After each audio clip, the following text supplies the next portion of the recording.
नमस्कार, अटल न्यूज़ में आपका स्वागत है और मैं आपसे मुखातिब हूँ समीर अब्बास। प्रोफेसर वसीम बरेलवी साहब का एक शेर है कि तुम अपने पास रखो अपने सूरजों का हिसाब, तुम अपने पास रखो अपने सूरजों का हिसाब, मुझे तो आखिरी घर तक दिया जलाना है। इसी सोच को आगे लेकर बढ़े थे डॉक्टर टी आर कक्कड़ साहब। हम उनसे मुखातिब भी होंगे, उनका अस्पताल में हम मौजूद भी हैं और उनकी जो शुरुआती तालीम है, एजुकेशन है, वो बरेली से ही मुकम्मल हुई। उसके बाद वो उस ज़माने में उनका जो है MBBS में सिलेक्शन हुआ लखनऊ में KGMU में, और ये ख्वाहिश थी कि वो मेडिकल के फील्ड में जाएं, क्योंकि उस ज़माने में 80 का जब दौर था तो हमारे बरेली में बहुत कम सर्जन हुआ करते थे। तो उन्होंने उसी ख्वाहिश को पूरा करते हुए माँ बाप की, उन्होंने सर्जन की फील्ड में आगे बढ़े और उन्होंने MSB वहीं से ही किया, KGMU से। उसके बाद उन्होंने बरेली आए, क्योंकि बरेली की मिट्टी कुछ ऐसी रही है कि वो जो अपने हीरा होता है उसको अपनी तरफ खींच लेती है। तो वो बरेली में आ गए। बरेली में उन्होंने फिर डिस्ट्रिक्ट हॉस्पिटल में काम किया और उसके बाद जो है अपना हॉस्पिटल जो है 1990 के दौर में सुमन अस्पताल जो है वो स्टार्ट किया, जो आज भी मौजूद है, मॉडल टाउन में है और वहाँ पर वो सेवाएं दे रहे हैं। वो पेशे से एक सर्जन है, लेकिन जो ज़िंदगी का जो निचोड़ है वो उनसे बात करने में नज़र आता है। और सिर्फ बात करने में ही नज़र नहीं आता, बल्कि आप जब उनके अस्पताल आएंगे तो आज भी आप यकीन करेंगे कि ICU के चार्जेस सिर्फ 1500 रुपये हैं, जनरल बेड के सिर्फ 650 रुपये हैं। तो ये एक उपलब्धि है आज की इस महंगाई के दौर में, जब मेडिकल फील्ड में बेतहाशा जो है खर्चे बढ़ाए गए हैं, बढ़ते चले आ रहे हैं। उस दौर में इतने सीनियर सर्जन इतनी कम फीस पर और इतने कम दामों पर जो इलाज कर रहे हैं वो यकीनन काबिल तारीफ़ है, उससे सीखा जा सकता है। तो आज हमारे साथ मौजूद हैं तिलक राज कक्कड़ साहब। डॉक्टर तिलक राज कक्कड़ साहब मौजूद हैं। उनसे उनके फील्ड के बारे में जानेंगे, कुछ उनके बारे में जानेंगे और कुछ ज़िंदगी का निचोड़ भी समझने की कोशिश करेंगे। तो आपसे ही मुखातिब होना चाहता हूँ। बरेली की सरजमीन पर हैं, यहाँ उर्दू और हिंदी उसी लहजे में बोली जाती है, क्योंकि नाथ नगरी भी है और आला हज़रत साहब की दरगाह भी है। एक तारुफ तो यही है आपका, लेकिन वही है कि सूरज को रोशनी के बराबर आपका जो शख्सियत रही है, मैं क्या बताऊं, शब्द तो मेरे पास कम ही पड़ जाएंगे, लेकिन तजुर्बा आपका बहुत है। कुछ अपने बारे में और अगर इजाफा करना चाहते हैं तो कर सकते हैं, उस पर हम विषय पर आएंगे। मुझे तो ये लगता है यार, हम लोग जो इंटर पास किया या डॉक्टर बने, उस समय मन में यही एक भावना थी कि हम कुछ समाज की सेवा करें। और मेरा वर्तमान में नई पीढ़ी से भी कहना यही है कि शुरू के 30 साल आपको लर्न करने के लिए होते हैं। हमारे भी थे 29 साल तक हम मेडिकल कॉलेज में रहे, 30 साल के हम यहाँ आए। फर्स्ट 30 ईयर्स जो आपके जीवन के हैं उसमें खूब आप पढ़ाई करिए, खूब लर्न करिए। नेक्स्ट 30 ईयर्स अपनी बैलेंस लाइफ करते हुए और सत्य, प्रेम और करुणा का धर्म फॉलो करते हुए आप खूब अर्न करिए। कोई परेशानी नहीं अर्न करने की।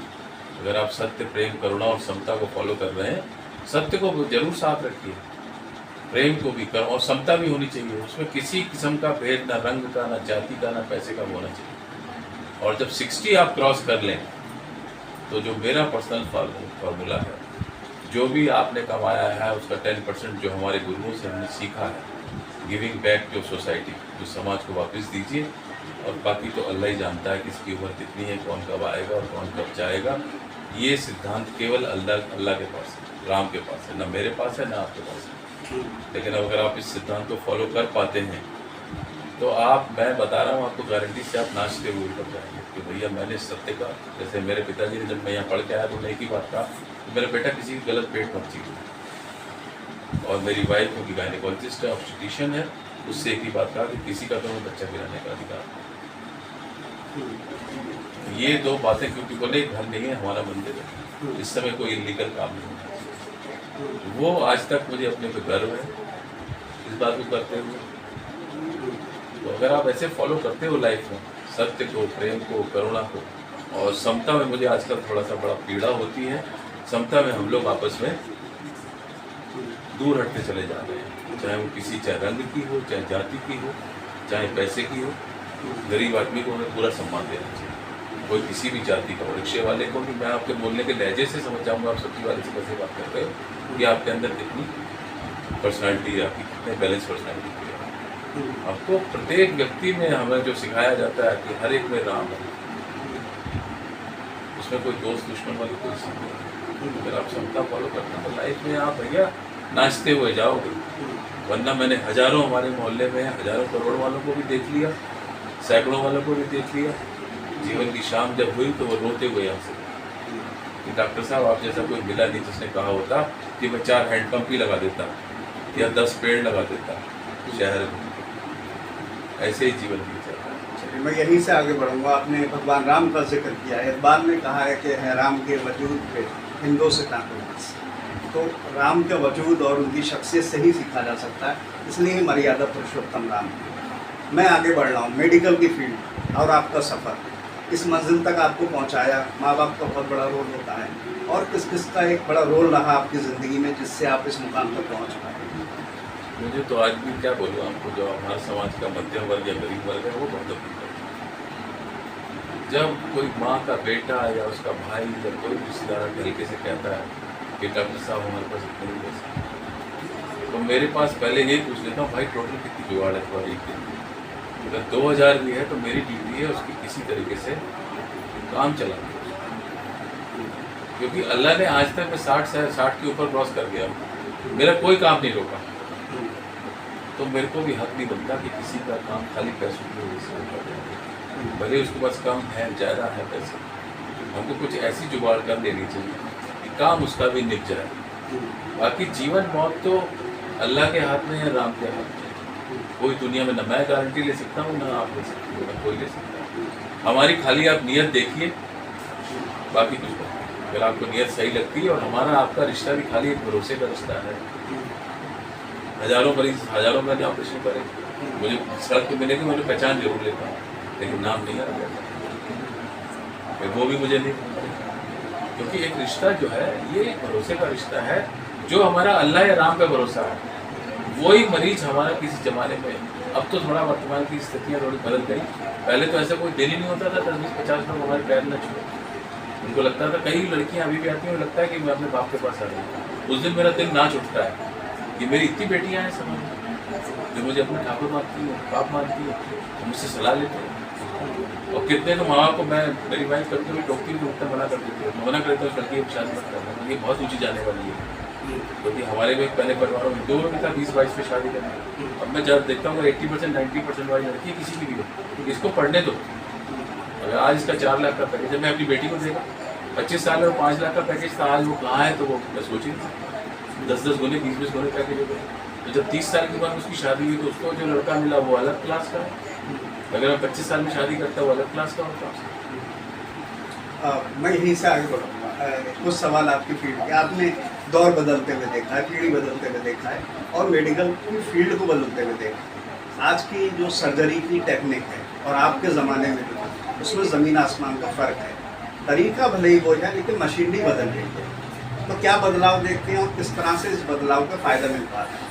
नहीं, बदलाव बहुत अच्छा है। जैसे हमारे जनरल सर्जरी में लेप्रोस्कोपी हो रही है, गॉलब्लैडर अपेंडिक्स में भी करता हूँ, उससे मरीज को बहुत राहत मिलती है, ऐसी बात नहीं है। लेकिन पुराना तरीका भी गलत नहीं है।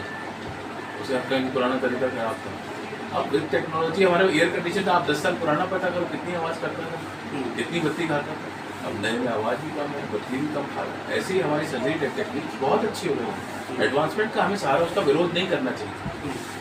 विरोध किसी भी एडवांस टेक्निक का मैं बिल्कुल नहीं करता, तो उसका स्वागत करना चाहिए। लेकिन हमारी ड्यूटी ये है कि उसको इकोनॉमिकल बनाना। जैसे रोबोटिक सर्जरी है, अगर आज किसी को पेशाब के थैले का कैंसर हो जाए तो उसे 10, 15, 20 लाख रुपए चाहिए। उसको हमारी कोशिश ये होनी चाहिए उसे 1-2 लाख मिल जाएगी, आ भी जाएगी, थोड़ा बचाएगा, जिससे आम आदमी को वो सुलभ हो जाए। नई चीज़ कोई खराब शुरू में ठीक है, उसमें थोड़ी प्रॉब्लम्स भी आती हैं। मेटेरियल लड़के इंजीनियर सब सीखते हैं, कहते हैं हम लोग भी सीखते हैं, ऐसा नहीं है। मैं भी हर दिन नित्य सीखता हूँ। अभी साल में 2-3 बार कॉन्फ्रेंस में जाता हूँ, नया कुछ सीखते ही जाता हूँ। क्योंकि लाइफ जो है ना वो डायनेमिक है। जो मैं कल था वो आज नहीं हूँ। जैसे हम लोग हर साल के साल में 1-2 बार गंगा स्नान करने जाते हैं, उसमें कहावत यही होती है कि आप हमेशा नित्य नवीन गंगा में स्नान करते हो। जो पिछली बार आपने गंगा में स्नान करके वो पानी में कहाँ से कहाँ पहुँच गया, समुद्र में मिल गया होगा जाता। तो आपके दिन हर दिन नया विचार होता है, नई सोच होती है। लेकिन उसमें हमेशा ये हर जगह आप खड़े होकर श्योर कर रहे हो कि मैं इस सोच में सत्य है, प्रेम है, करुणा है, समता है। ये 4 शब्द अगर आप लगा लोगे तो आप सही में धार्मिक हो। धार्मिक का मतलब ये नहीं है हिंदू मुसलमान से कि आपने धारण किया होगा। आजकल लोग कोई हिंदू है या कोई मुसलमान है, मुझे इससे बहुत तकलीफ है। ना आप हिंदू बनो ना मुसलमान बनो, आप एक अच्छे इंसान बन जाओ। आपकी बात को रोकते हुए निदा फाजली एक शायर गुजरी है, उनका एक शेर है, कोई हिंदू कोई मुस्लिम कोई ईसाई है, सबने इंसान ना बनने की कसम खाई। मैं तो ढूंढ रहा हूँ एक तो इंसान। ये कोई इंसान बनना ही नहीं चाहता। मैं तो एक अच्छे इंसान को है, मेरे मित्र ऐसा नहीं है जो अच्छे इंसान है। मुझे आज इजाज साहब याद आ रहे हैं आपकी बात। हाँ, हमारे जो सीनियर थे इजाज साहब, उनसे मैं जाता था, सीखता था। इंसानियत है, ऐसा नहीं है। हमको अगर ऐसे लोगों के संपर्क में रहेंगे तो आपस में प्रेम भाईचारा को इस समय बढ़ाने की बहुत सख्त जरूरत है, सरलता की बहुत सख्त जरूरत है। मैं वर्तमान के कुछ मित्रों का नाम नहीं लेता, मैं उनके भी बहुत खिलाफ हूँ, क्योंकि हमने जो प्रधानमंत्री देखे हैं पहले के, लाल बहादुर शास्त्री को मैं बहुत ज़्यादा फॉलो करता हूँ, उनकी सरलता और सादगी। आज के मंत्रियों की मैं नाम नहीं लेना चाहता, आप इशारे पर बोलो। अब हमारे पिताजी, हमारे दादाजी के पास कुल एक कोट था। मैं आज भी 3-4 कोट से ज़्यादा रखता हूँ, मुझे तकलीफ होती है।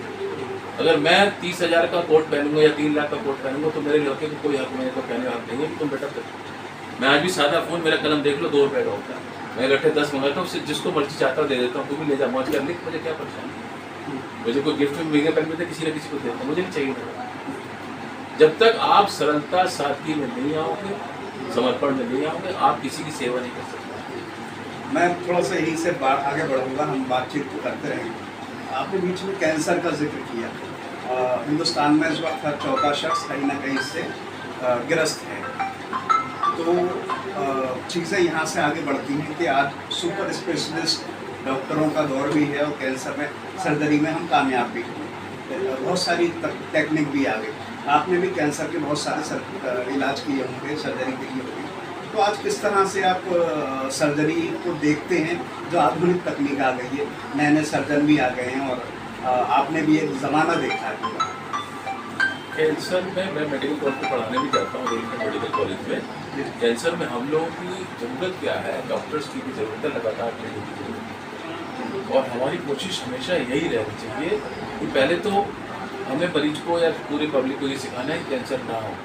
जैसे वो स्मोकिंग अवॉइड करें, अल्कोहल अवॉइड करें, कई चीज़ें, हर कैंसर के अलग अलग। उसके बाद डॉक्टर्स की भी ट्रेनिंग की ज़रूरत है, जिससे उनकी आइज़ में ये ट्रेनिंग हो। स्टेज 1 हर कैंसर की 4 स्टेज होती है। आज ही मेरे पास एक पेशेंट आया, वो स्टेज 2 है, तो मुझे हल्का सा मैंने उससे डांटा, तुम 3 हफ्ते पहले आए थे, जिस दिन तुम्हारी आवाज़ खाली उनकी बदली थी, उस दिन डायरेक्ट एंडोस्कोपी करी गई होती, छोटी सी गांठ थी, उसकी पैप्सी होती, ऑपरेशन करती, उनकी नॉर्मल लाइफ हो जाती स्टेज। अभी वो स्टेज 2 में, अभी वो कह रहे थे कि 3 हफ्ते बाद जांच कराऊंगा, तो मैंने डांट दिया। हमारे डॉक्टर्स की भी ट्रेनिंग की जरूरत है। और मरीज को भी, मानो कोई भी 60 साल 70 साल की मानो लेडीज है, उससे ब्लीडिंग होती है तो वो 6 महीने घर मत बैठी, या आंचल में गांठ है, जिस दिन वो सेव की हो गई, सेव होने में 1 दिन में नहीं लगा। मैं रोज कहता हूँ लोगों को, जिस दिन आपको मटर के दाने की गांठ थी, ज़्यादा से ज़्यादा मानो बेर हो गया, आपको रिपोर्ट करना चाहिए। वो स्टेज 1 और 2 में आप 100% ठीक हो जाएंगे। आज के युग में इतनी बढ़िया सर्जरी है, इतनी बढ़िया रेडियोथेरेपी है, कीमोथेरेपी है। अब आप घर में बैठे रहे, या मैं उन लोगों का नाम नहीं लेना चाहता जिनकी आइज़ को ट्रेनिंग नहीं है, जिन पैथियों में है ही नहीं, उन्होंने कह दिया मैं गला दूंगा, तो फिर ऐसे हम लोगों ने बहुत देखे केस। स्टेज 1 फिर स्टेज 4 में हो जाती है, तो हम रोने लगते कि भाई अब आप यहाँ पे आए। अर्ली डिटेक्शन खाली खून है। आपको कहीं से भी खून आया, खाल में कोई फोड़ा आया, उसका रंग बदल रहा है, उसका साइज चेंज हो रहा है, उसको इचिंग हो रही है, आप उसे रिपोर्ट करें, क्या परेशानी। क्वालिफाइड डॉक्टर, ये तो अब तो बरेली का सौभाग्य है कि इतने नंबर ऑफ हॉस्पिटल्स हो गए, इतने नंबर ऑफ डॉक्टर्स आ गए, आप क्वालिफाइड के पास जाएंगे। बस यहीं से बस एक दो सवाल और रह गया है, छोटे छोटे व्यक्तिगत ज़िंदगी से एक सवाल है। आपने ज़िंदगी में मुकाम हासिल कर लिए, एक हॉस्पिटल है, आपका नाम है, शोहरत है, ये अलग बात है, आप इस दिखावे भरी दुनिया से दूर हैं, पर्दे के पीछे ही रहते हैं, पर्दे के पीछे ही काम करते हैं। ज़िंदगी की मसरूफ़ लाइफ में इंटरटेनमेंट भी एक लफ्ज़ होता है, मनोरंजन, जो डॉक्टर की मसरूफ़ लाइफ में कहीं ना कहीं एक पार्ट है और उसकी भी एक अहमियत है। तो आज किस तरह से आदमी कर पाते हैं अपने मनोरंजन के लिए, क्या इस्तेमाल करते हैं, म्यूज़िक का शौक है या किसी का और?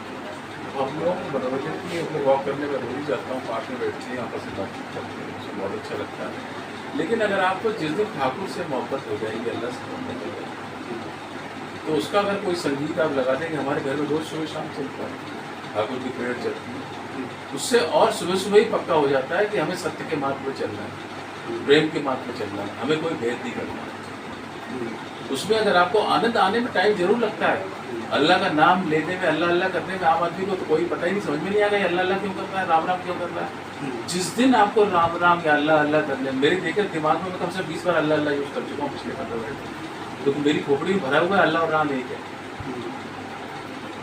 जिस दिन आपको राम राम अल्लाह अल्लाह करने में आनंद देने आ जाएगा ना, तो आप कई घंटे रोज बैठ जाओगे अलग अलग टाइम में। मैं बैठ जाता हूँ अकेले, अपना जप करना शुरू कर सकता हूँ। उसमें जो आनंद आता है वो आनंद है परमानेंट, याद रखिएगा। समाज में जितने भी आनंद हैं, क्या खा लिया, क्या पी लिया, कहाँ घूम लिए, जिसके साथ रह लिए, ये सब टेम्परेरी,